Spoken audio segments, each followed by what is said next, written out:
Hi everybody, I had to do a vlog because this week I got to go and see for the first time in a long time the Bootleg Beatles.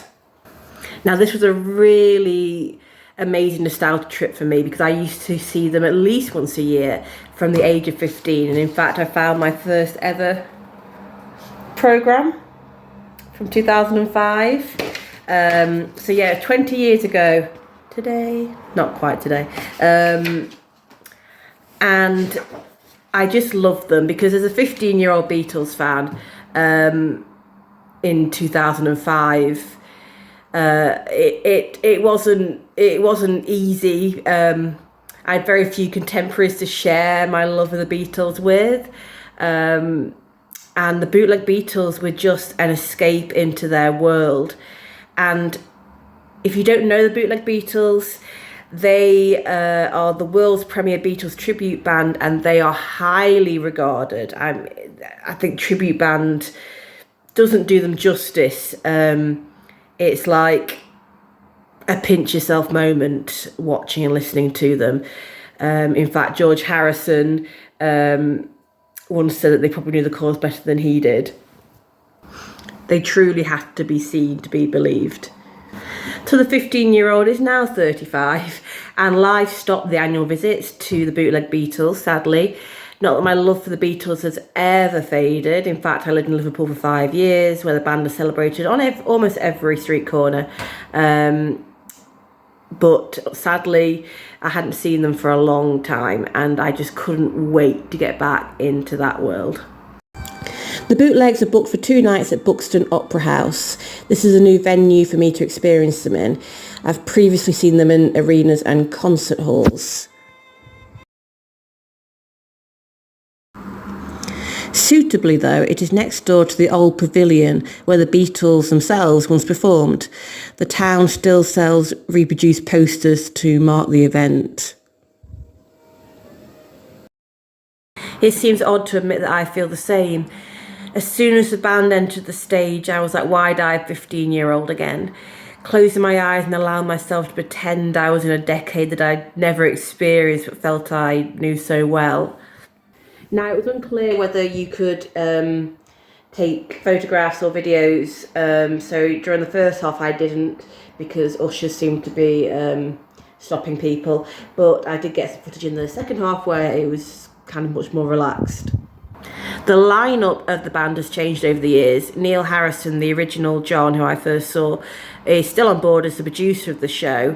His current replacement as John is Paul Canning, who is joined by Steve White, playing Paul, Stay Hill, who plays George, and Gordon Elsmore, who plays Ringo. So the theme of this tour is celebrating the music from the 5 Beatles films. So we open with the mop-top whimsical Magic of a Hard Day's Night, and then Help, pop goals such as She Loves You and Ticket to Ride are received joyously. Steve White, playing Paul, does a fabulous job at McCartneyisms, all the head shakes, hair shakes and thumbs up galore, watched under the exasperated but affectionate gaze of Paul Canning's John. The band, besides being eerily accurate musically, really bring to life the close yet complex relationship between the Beatles. So next we evolve into the psychedelic magical mystery tour, and here Stay Hill's George really gets to take centre stage. This era of George is captured beautifully by him, and the likeness is at times unnerving. Like seriously, I just had to keep just thinking, oh my days, it was just so like him in appearance, in sound. It was just crazy, and very, very impressive. After the interval, we fall into 1968, the cartoon world of the surreal Yellow Submarine, and the orchestra who are on stage most of the time are a steady and powerful force on stage, and they really shine here. As the Beatles music developed, so did their experimental side, so the orchestra really is vital here. We're getting to see songs that the Beatles never did perform live, so it's really truly special. Before All You Need Is Love, John encourages the audience to stand and hold up peace signs. God knows we need it in the world at the moment, he says, seemingly breaking the fourth wall for a moment. The peace signs stay aloft throughout the song, and I swear it doesn't feel cliche or gimmicky for even a moment. I'm sat next to a 72-year-old woman clutching her programme. Have you seen them before? She asks. I assure her that I have. I love them, she says. This is my third time. I feel like a teenager again. Finally, we are in the Let It Be era. This section feels remarkably fresh, perhaps thanks to the recent Get Back films by Peter Jackson.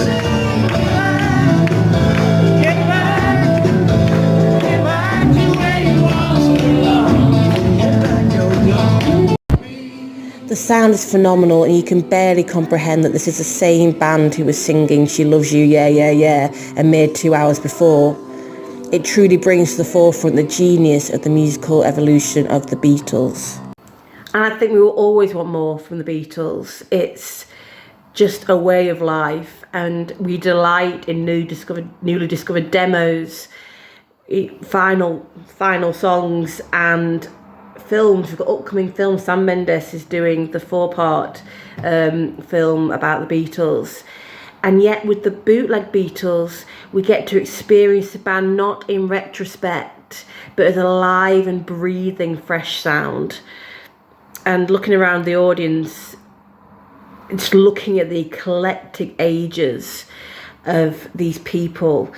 And the Beatles are still doing what they did in the 60s, which is bringing all kinds of different people together.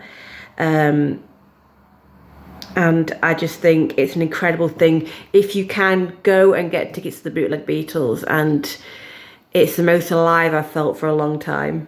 Okay, so let me know if you've seen the bootlegs,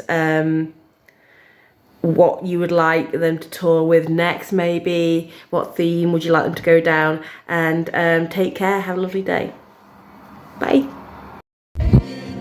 Before the inevitable Hey Jude encore, there are shouts of more. The band milk it for a couple of minutes before they appear again.